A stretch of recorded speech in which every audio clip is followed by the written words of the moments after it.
Hello friends, ఇవాళ మనం చేయబోయే రెసిపీ ఆలూతో పూరీలు తయారు చేస్తున్నాము. సులభమైన పద్ధతి, టేస్ట్ చాలా బాగుంటుంది.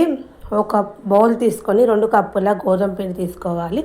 దీనిలోకి మనం ఉడకబెట్టిన ఆలూని మెత్తగా చేసుకొని వేసుకోవాలి. ఒక కొత్తిమీర కట్ట సన్నగా కట్ చేసుకొని వేసుకోవాలి. దీనికి ఉప్పు, 1 స్పూన్ ఉప్పు, 1 స్పూన్ కారము వేసుకోవాలి.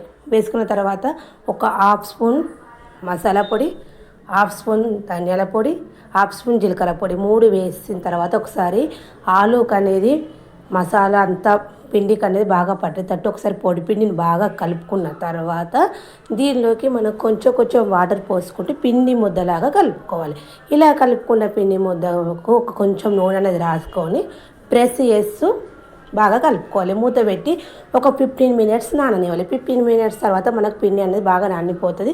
నానిపోయిన తర్వాత మనకు అవసరమైనంత కొంచెం పిండి తీసుకొని ఇట్లా పొడుగుల రోల్ లాగా చేసుకొని చిన్న ఉల్లెలు తయారు చేసుకోవాలి. ఇలా తయారు చేసుకున్న ఉల్లెను పొడి పిండిలో అద్దుకొని పూరీలాగా తయారు చేసుకోవాలి. ఈ విధంగానే అన్ని పూరీలు తయారు చేసుకోవాలి. డీప్ ఫ్రైకి సరిపడా ఆయిల్ పెట్టుకోవాలి.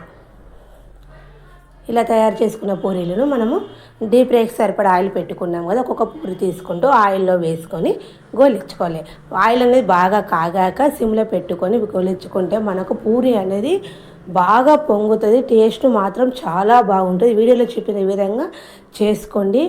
పూరి అనేది టేస్ట్ అయితే చాలా బాగుంటుంది. పూరి అనేది పర్ఫెక్ట్గా బాగా పొంగిపోయింది. కరెక్ట్ మెథడ్ చేస్తే మనకు పూరీలు అనేది కరెక్ట్గా వస్తాయి. ఎంతో టేస్టీ గల ఆలూ పూరీలు రెడీ అయిపోయినాయి.